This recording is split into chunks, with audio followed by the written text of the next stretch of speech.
Halo rekan-rekan investor, selamat datang di sesi bedah emiten kita hari ini. Jujur aja, saya super antusias karena kita bakal ngebedah sebuah anomali yang luar biasa menarik di pasar modal kita. Coba bayangin deh, sebuah merek yang rasanya tiap hari dipakai sama jutaan pria di Indonesia, merek yang menguasai rak-rak minimarket sampai mall-mall besar, tapi harga saham perusahaan induknya malah nyungsep di dasar valuasi. Kok bisa?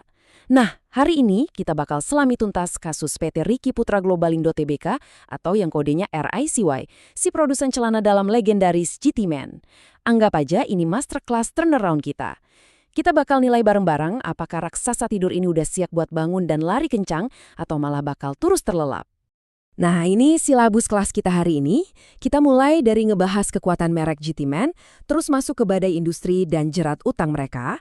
Habis itu kita bahas gimana mereka lolos dari PKPU, bedah angka-angka di kuartal 1 2026, sampai ngitung harga wajarnya.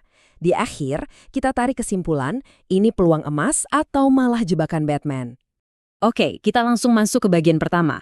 Raksasa tidur bernama GT Man, merek versus saham.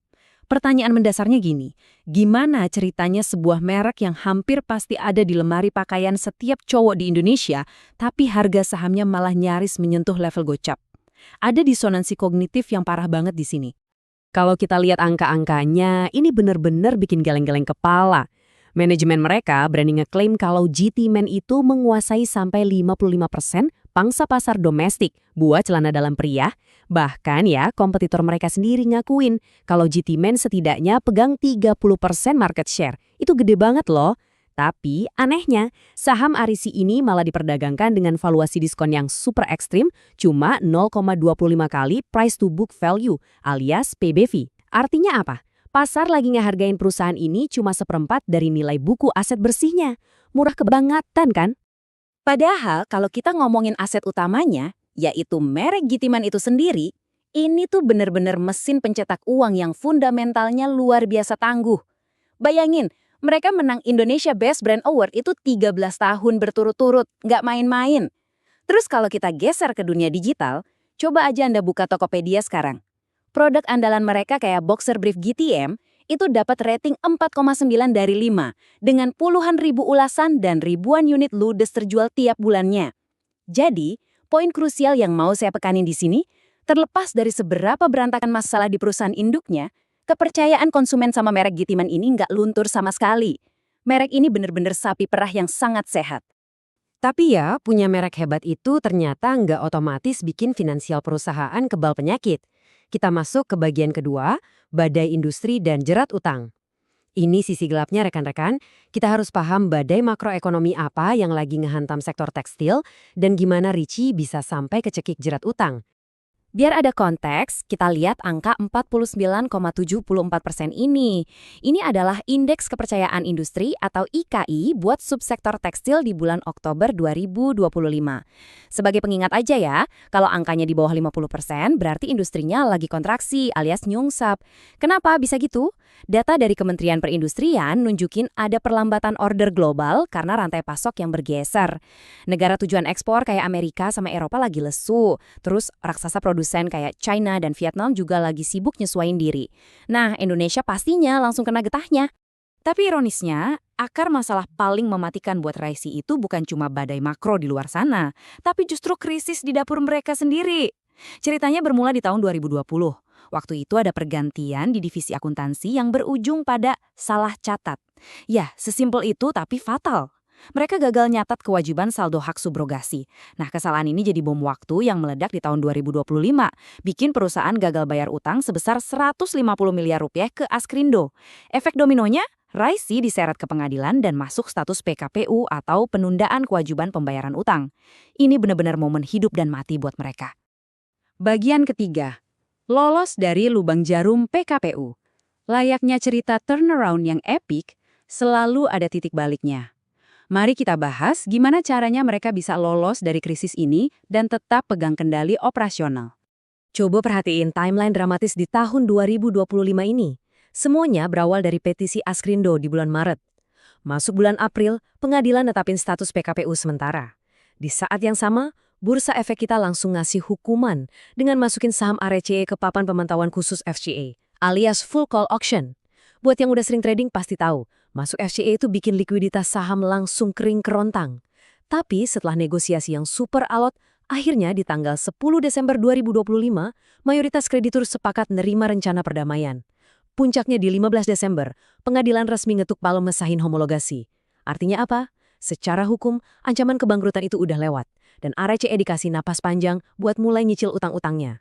Lanjut ke bagian keempat, bedah kinerja kuartal 1 2026. Sebagai investor yang logis, kita kan nggak bisa cuma nelan narasi hukum mentah-mentah. Kita butuh bukti konkret. Yuk, sing-singkan lengan baju, kita bedah langsung laporan keuangannya pasca restrukturisasi. Kalau kita buka dokumen keterbukaan informasi, ada satu hal penting di bagian catatan aset tetap. Di balik tumpukan utang yang bikin merinding itu, RIC ini punya backup fisik yang solid. Pabrik-pabrik mereka di Bogor itu nyata, mesin-mesinnya ada. Jadi, aset-aset berwujud inilah yang jadi fondasi mereka buat bertahan dan ekspansi. Bukan cuma angka di atas kertas yang bisa hilang ketiup angin. Sekarang kita lihat jeroan metrik intinya. Waduh, pendapatan bersih mereka kelihatannya anjlok parah ya, turun 45,5%, jadi sisa 115,9 miliar rupiah di Q1 2026. Bikin panik? Tunggu dulu. Coba lirik metrik rugi bersihnya.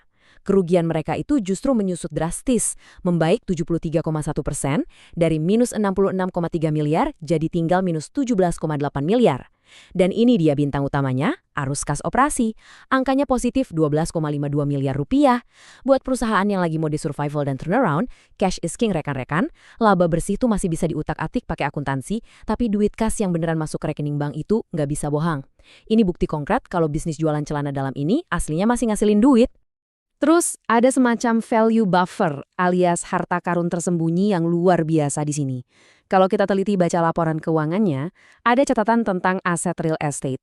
RSIC ini ternyata punya cadangan tanah atau land bank yang lumayan luas di Citarep, Bogor, dan Cicalengka, Bandung.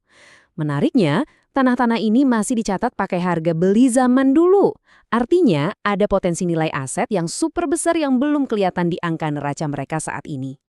Dari catatan soal persediaan barang, kita juga bisa lihat kalau manajemen Ricci ini cukup lincah. Waktu badai ekspor global ngehantam, mereka nggak cuma diem pasrah. Mereka putar otak nyesuaiin kapasitas produksi, ngurangin fokus dari ekspor yang lagi macet, dan ngegas penetrasi di pasar domestik. Ini strategi yang pinter banget buat hindarin barang numpuk bulukan di gudang dan jaga efisiensi pabrik. Bagian kelima, menghitung harga wajar saham. Ini nih puncaknya.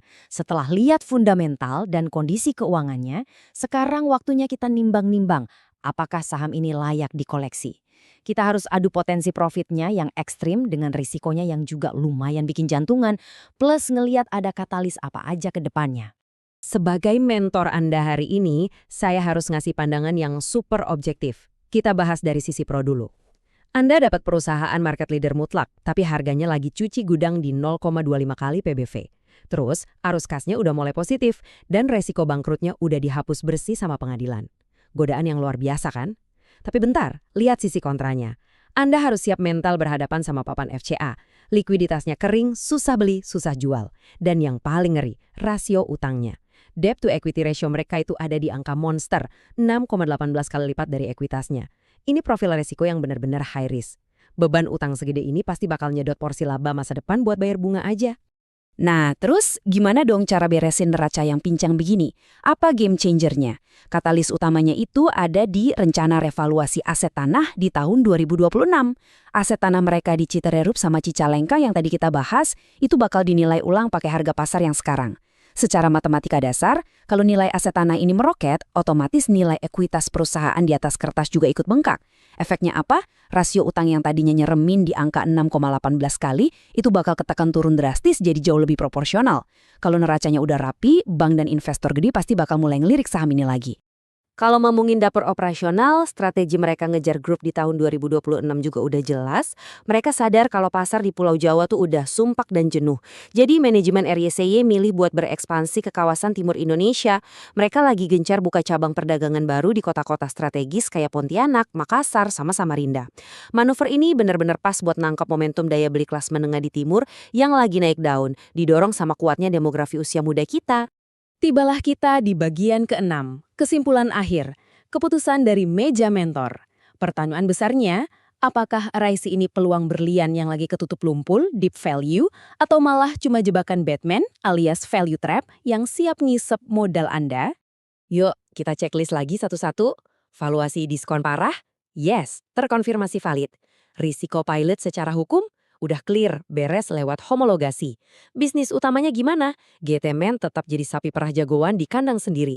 Tapi ingat ya, analisa hari ini bukan ajakan buat beli buta. Risikonya masih nyengat. Kalau tipe investasi Anda itu nggak bisa tidur tenang karena saham susah dijual gara-gara di papan FCA, atau Anda alergi banget sama perusahaan yang bawa ransel utang setinggi gunung, berarti saham ini bukan jodoh portofolio Anda. Jadi keputusan finalnya saya balikin penuh ke tangan Anda, sesuaiin sama risk appetite masing-masing.